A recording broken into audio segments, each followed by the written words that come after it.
ಹೃದಯ ಅನ್ನೋ ಚಿಕ್ಕ ಹುಡುಗನಿಗೆ ಅವ್ರ ಗೀತಾ ಮಿಸ್ ಅಂತ ಹೇಳಿದ್ರೆ ತುಂಬಾ ಇಷ್ಟ. ಅವರು ಕೂಡ ಈ ಚಿಕ್ಕ ಮಕ್ಕಳ ಮೇಲೆಲ್ಲ ತುಂಬಾನೇ ಕೇರ್ ತಗೋತಾ ಇರ್ತಾರೆ. ಒಂದಿನ ಇವ್ ಸ್ಕೂಲ್ ಸೀನಿಯರ್ ಕಿಸ್ ಕೊಟ್ರೆ ಮಕ್ಳು ಹುಟ್ಟುತ್ತೆ ಅನ್ನೋ ವಿಷಯನ ಶೇರ್ ಮಾಡ್ಕೊಳ್ತಾನೆ. ಅದ್ರ ನೆಕ್ಸ್ಟ್ ಡೇನೆ ಫ್ಯಾನ್ಸಿ ಡ್ರೆಸ್ ಕಾಂಪಿಟೇಷನ್ ಇರುತ್ತೆ. ಅದ್ರಲ್ಲಿ ಹೃದಯ ತುಂಬಾ ಚೆನ್ನಾಗಿ ಪರ್ಫಾರ್ಮ್ ಮಾಡ್ದ ಅಂತ ಹೇಳಿ ಗೀತಾ ಮಿಸ್ ಬಂದು ಅವರಿಗೆ ಒಂದು ಮುದ್ದು ಕೊಟ್ಬಿಡ್ತಾರೆ. ಅದರಿಂದ ಮಿಸ್ ಅಲ್ಲಿ ಪ್ರೆಗ್ನೆಂಟ್ ಆಗ್ಬಿಡ್ತಾರೋ ಅಂತ ಹೇಳಿ ಪ್ರತಿದಿನ ಅವ್ರು ಹೊಟ್ಟೆನೆ ನೋಡ್ತಾ ಇರ್ತಾನೆ. ಈಗ ಸಮ್ಮರ್ ಹಾಲಿಡೇಸ್ ಎಲ್ಲ ಮುಗಿಸ್ಕೊಂಡ್ ಬಂದು ಸ್ಕೂಲಿಗೆ ಬಂದು ನೋಡಿದ್ರೆ ಗೀತಾ ಮಿಸ್ ಅಲ್ಲಿ ಪ್ರೆಗ್ನೆಂಟ್ ಆಗ್ಬಿಟ್ಟಿರ್ತಾರೆ. ಇವನೀಗ ಇದು ನಂದೇ ಮಗು ಅಂತ ತಿಳ್ಕೊಂಡು ಆವತ್ತಿಂದ ಗೀತಾ ಮಿಸ್ ನ ತುಂಬಾ ಜಾಗ್ರತೆಯಿಂದ ನೋಡ್ಕೊಳ್ತಾ ಇರ್ತಾನೆ. ಒಂದಿನ ಅವಳ ಹಸ್ಬೆಂಡ್ ಇದ್ದ ಟೈಮ್ ಅಲ್ಲಿ ಅವಳಿಗೆ ಪೇನ್ ಶುರು ಆಗ್ಬಿಡುತ್ತೆ. ಸದ್ಯ ಇವರು ಕೂಡ ಗೀತಾ ಮಿಸ್ ನೋಡ್ಕೊಂಡು ಹೋಗ್ಬೇಕು ಅಂತ ಹೇಳಿ ಮನೆಗೆ ಬಂದಿರ್ತಾರೆ. ಸೊ ಇವನೇ ಈಗ ಬೇಗ ಒಂದು ಆಟೋನ ಕರ್ಕೊಂಡ್ ಬಂದು ಮಿಸ್ ಹಾಸ್ಪಿಟಲ್ ಗೆ ಸೇರಿಸ್ತಾನೆ. ಅದೇ ಅವನು ಲಾಸ್ಟ್ ಟೈಮ್ ಗೀತಾ ಮಿಸ್ ನೋಡಿದ್ದು ಅವರು ಕೆಲಸನ ಬಿಟ್ಟು ಊರ್ ಬಿಟ್ಟು ಹೋಗ್ಬಿಟ್ಟಿರ್ತಾರೆ. ಈಗ ಹೃದಯ ಬೆಳೆದು ಕಾಲೇಜ್ ನಲ್ಲಿ ಓದ್ತಾ ಇರ್ತಾನೆ. ಅಲ್ಲಿ ಬ್ಯಾಡ್ಮಿಂಟನ್ ಆಡೋದಕ್ಕೆ ಅಂತ ಹೇಳಿ ನಮ್ ಹೀರೋಯಿನ್ ಬರ್ತಾ ಇರ್ತಾಳೆ. ಅವಳು ನೋಡಿದ ತಕ್ಷಣ ತುಂಬಾ ಇಷ್ಟ ಆಗಿ ಅವಳನ್ನ ಲವ್ ಮಾಡೋದಕ್ಕೆ ಸ್ಟಾರ್ಟ್ ಮಾಡ್ಬಿಡ್ತಾನೆ. ಅವಳಿಗೋಸ್ಕರನೇ ಅವಳು ಹೋಗ್ತಾ ಇದ್ದ ಟ್ಯುಟೋರಿಯಲ್ ಗೆ ಇವನು ಕೂಡ ಸೇರ್ಕೊಳ್ತಾನೆ. ಅಲ್ಲಿಗ ಇಬ್ರು ಮಾತಾಡ್ಕೊಳ್ಳೋದಕ್ಕೆ ಶುರು ಮಾಡ್ಕೊಂಡು ತುಂಬಾ ಒಳ್ಳೆ ಫ್ರೆಂಡ್ಸ್ ಆಗ್ತಾರೆ. ಒಂದಿನ ನಮ್ ಹೀರೋಯಿನ್ ಬರ್ಡೇ ಇರುತ್ತೆ. ಅವಳು ಈಗ ನಮ್ ಹೀರೋನ ಇನ್ವೈಟ್ ಮಾಡ್ತಾಳೆ. ಇವನು ಈಗ ಇದೇ ಒಳ್ಳೆ ಚಾನ್ಸ್ ಪ್ರಪೋಸ್ ಮಾಡೋದಕ್ಕೆ ಅಂತ ಹೇಳಿ ಗಿಫ್ಟ್ ತಗೊಂಡ್ ಬಂದ್ ನೋಡಿದ್ರೆ ಅಲ್ಲಿ ನಮ್ ಹೀರೋಯಿನ್ ತರನೇ ಇನ್ನೊಬ್ಳು ಇರ್ತಾಳೆ. ಸಮಂತ ಮತ್ತೆ ಸಂಯುಕ್ತ ಇಬ್ರು ಟ್ವಿನ್ಸ್. ಒಬ್ಳೇನೋ ಟ್ಯುಟೋರಿಯಲ್ ಗೆ ಬರ್ತಾ ಇದ್ರೆ ಇನ್ನೊಬ್ಳೇನೋ ಬ್ಯಾಡ್ಮಿಂಟನ್ ಆಡೋದಕ್ಕೆ ಬರ್ತಾ ಇರ್ತಾಳೆ. ಸೊ ಈಗ ಇಬ್ರಲ್ಲಿ ನಾನು ಯಾರು ಲವ್ ಮಾಡ್ತಿದ್ದೀನಿ ಅಂತ ಗೊತ್ತಾಗದೆ ಕನ್ಫ್ಯೂಸ್ ಅಲ್ಲಿ ಆ ಲವ್ನು ಕೂಡ ಡ್ರಾಪ್ ಮಾಡ್ಕೊಂಡ್ಬಿಡ್ತಾನೆ. ನೆಕ್ಸ್ಟ್ ಈಗ ನಮ್ ಹೀರೋ ಬೆಳೆದು ದೊಡ್ಡವನ್ ಆಗ್ತಾನೆ. ಈಗ ಒಂದಿನ ಕಣ್ಣಿಗೆ ಏನೋ ಪ್ರಾಬ್ಲಮ್ ಆಗಿರುತ್ತೆ ಅಂತ ಹೇಳಿ ಹಾಸ್ಪಿಟಲ್ ಗೆ ಬಂದಿರ್ತಾನೆ. ಅಲ್ಲಿಗ ಅಮುದ ಅನ್ನೋ ಮೆಡಿಕಲ್ ಸ್ಟೂಡೆಂಟ್ ನ ನೋಡಿ ಲವ್ ಅಲ್ಲಿ ಬಿದ್ಬಿಡ್ತಾನೆ. ಇವಳ ಹತ್ರನು ಈಗ ಮಾತಾಡ್ಕೊಂಡು ತುಂಬಾ ಕ್ಲೋಸ್ ಆಗಿ ಮೂವ್ ಆಗ್ತಾನೆ. ಆದ್ರೆ ಅಮುದ ಒಂದಿನ ಎಜುಕೇಶನ್ ಎಲ್ಲ ಮುಗಿಸಿ ಊರಿಗೆ ಓಡ್ತಾಳೆ. ಅವ್ನ ಫ್ರೆಂಡು ಈಗ ಇವಳಿಗಾದ್ರೂ ಪ್ರಪೋಸ್ ಮಾಡ್ಬಿಡು ಅಂತ ಹೇಳಿ ಬಿಟ್ಬಿಟ್ಟು ಹೋಗ್ತಾನೆ. ಆದ್ರೆ ಇವನ್ ಮಾತ್ರ ಹೇಳೋದಕ್ ಧೈರ್ಯ ಸಾಕಾಗದೆ ಕೊನೆಗೆ ಹೇಳೋದೇ ಇಲ್ಲ.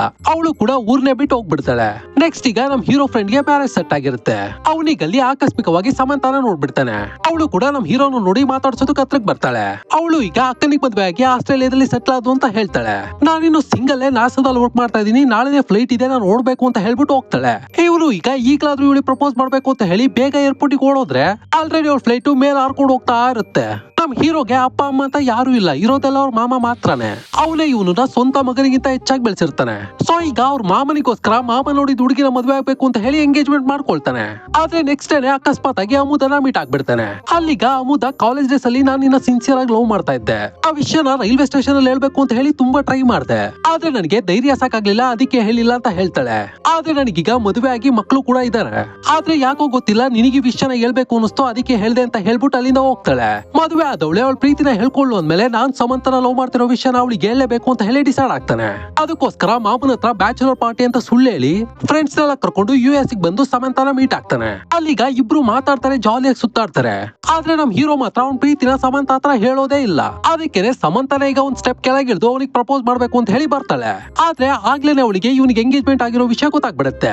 ಅವಳು ಈಗ ಮದ್ವೆ ಆಗ್ತಾರೋ ನೀನು ನನ್ ಜೊತೆ ಏನಕ್ಕೆ ಸುತ್ತಾಡ್ದೆ ಅಂತ ಹೇಳಿ ಬೈದ್ಬಿಟ್ಟು ಹೋಗ್ಬಿಡ್ತಾಳೆ. ಅಲ್ಲಿಂದ ನಮ್ ಹೀರೋ ಈಗ ಮನಸ್ ಚೇಂಜ್ ಮಾಡ್ಕೊಂಡು ಮಾಮ ನೋಡಿರೋ ಹುಡುಗಿನ ಮದ್ವೆ ಆಗ್ಬೇಕು ಅಂತ ಹೇಳಿ ಫ್ಲೈಟ್ ಅಲ್ಲಿ ಬರ್ತಾ ಇರ್ತಾನೆ. ಅದೇ ಫ್ಲೈಟ್ ಅಲ್ಲಿ ಫಾದ್ ಬಾಯ್ ಕೂಡ ಬರ್ತಾ ಇರ್ತಾರೆ. ನಾನು ಇವಾಗ ಹೇಳಿದ ಕಥೆನೆಲ್ಲ ಫಾದ್ ಬಾಯ್ ಹತ್ರನೇ ಹೇಳ್ತಾ ಇರ್ತಾರೆ. ಈಗ ಫ್ಲೈಟ್ ಬಂದು ಲ್ಯಾಂಡ್ ಆಗುತ್ತೆ, ಇವರೆಲ್ಲರೂ ಇಳಿದು ಬರ್ತಾ ಇರ್ತಾರೆ. ಅಲ್ಲಿಗ ನಮ್ ಹೀರೋ ಗೀತಾ ಮಿಸ್ ನೋಡ್ಬಿಡ್ತಾನೆ. ಆ ಗೀತಾ ಮಿಸ್ ಬೇರೆ ಯಾರು ಅಲ್ಲ, ಈ ಫಾದ್ ಬಾಯ್ ಎಂಟಿ. ಅಲ್ಲಿಂದ ನಮ್ ಹೀರೋ ಈಗ ಮದುವೆ ಟೈಮ್ಗೆ ಕರೆಕ್ಟ್ ಆಗಿ ಮನೆಗೆ ಬಂದ್ಬಿಡ್ತಾನೆ. ಆದ್ರೆ ಈಗ ಮಾಮನ ಹತ್ರ ನನಗೆ ಮದುವೆ ಬೇಡ, ನಾನು ಸಮಂತನ ಲವ್ ಮಾಡ್ತಿದ್ದೀನಿ ಅಂತ ಹೇಳ್ತಾನೆ. ಆದ್ರೆ ಅವ್ರ ಮಾಮ ಮಾತ್ರ ನನಗೋಸ್ಕರನಾದ್ರೂ ಈ ಮದುವೆ ಮಾಡ್ಕೊಳ್ಳೇಬೇಕು ಅಂತ ಹೇಳಿ ರಿಕ್ವೆಸ್ಟ್ ಮಾಡ್ಕೊಳ್ತಾನೆ. ಅದಕ್ಕೆ ನಮ್ ಹೀರೋನು ಕೂಡ ಸರಿ ಅಂತ ಹೇಳಿ ಒಪ್ಕೊಳ್ತಾನೆ.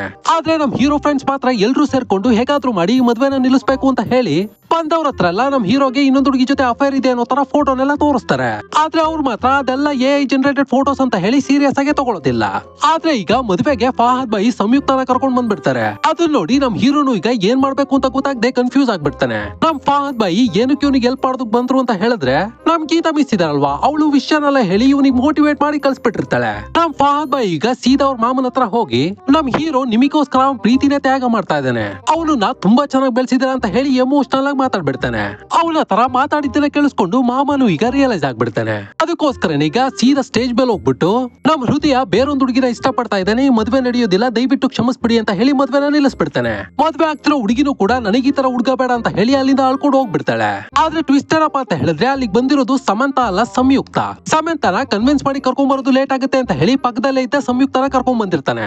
ಈಗ ಸ್ಪೇಸ್ ನಲ್ಲಿರೋ ಸಮಂತಗೆ ವಿಡಿಯೋ ಕಾಲ್ ಮಾಡಿ ಹೃದಯನ್ ಪ್ರೀತಿನ ನೀನ್ ಅಕ್ಸೆಪ್ಟ್ ಮಾಡ್ಲೇಬೇಕು ಅಂತ ಹೇಳಿ ಫ್ಯಾಮಿಲಿ ಅವರೆಲ್ಲ ಗೋಗರಿತಾರೆ. ಅದಕ್ಕೆ ಸಮಂತಾನು ಈಗ ಅವನಾಗೆ ಬಂದು ಅವ್ನ ಪ್ರೀತಿನ ನನ್ನ ಹತ್ರ ಹೇಳಿದ್ರೆ ನಾನು ಅಕ್ಸೆಪ್ಟ್ ಮಾಡ್ತೀನಿ ಅಂತ ಹೇಳ್ತಾಳೆ. ಅದಕ್ಕೋಸ್ಕರ 40 ಸೆಕೆಂಡ್ ಟೈಮು ಕೂಡ ಕೊಡ್ತಾಳೆ. ನಮ್ ಹೀರೋ ಫ್ರೆಂಡ್ಸ್ ಕೂಡ ಈಗ್ಲಾದ್ರೂ ಪ್ರೀತಿನ ಹೇಳ್ಬಿಡು ಅಂತ ಹೇಳಿ ಗೋಗರಿತಾ ಇರ್ತಾರೆ. ನಮ್ ಹೀರೋನು ಕೂಡ ಅವ್ನ ಪ್ರೀತಿನ ಹೇಳ್ತಾನೆ ಅನ್ನೋಷ್ಟಲ್ಲೇ ಟೈಮ್ ಕೂಡ ಮುಗಿದೋಗ್ಬಿಡುತ್ತೆ. ಮೂವಿನೂ ಕೂಡ ಎಂಡ್ ಆಗ್ಬಿಡುತ್ತೆ. ಅವ್ನ ಪ್ರೀತಿನ ಹೇಳಿದ್ನೋ ಬಿಟ್ಟು ಅಂತ ಹೇಳಿ ಆಡಿಯನ್ಸ್ ಡಿಸೈಡ್ ಮಾಡ್ಲಿ ಅಂತ ಹೇಳಿ ಡೈರೆಕ್ಟರ್ ಬಿಟ್ಬಿಟ್ಟಿದ್ದಾರೆ. ಸೊ ಇದೇ ತರ ಪ್ರತಿದಿನ ಹೊಸ ಕಥೆಗಳಿಗೋಸ್ಕರ ಪ್ಲೀಸ್ ಫಾಲೋ ಮಾಡೋದು ಮಾತ್ರ ಮರ್ತೋಗ್ಬೇಡಿ. Thank you.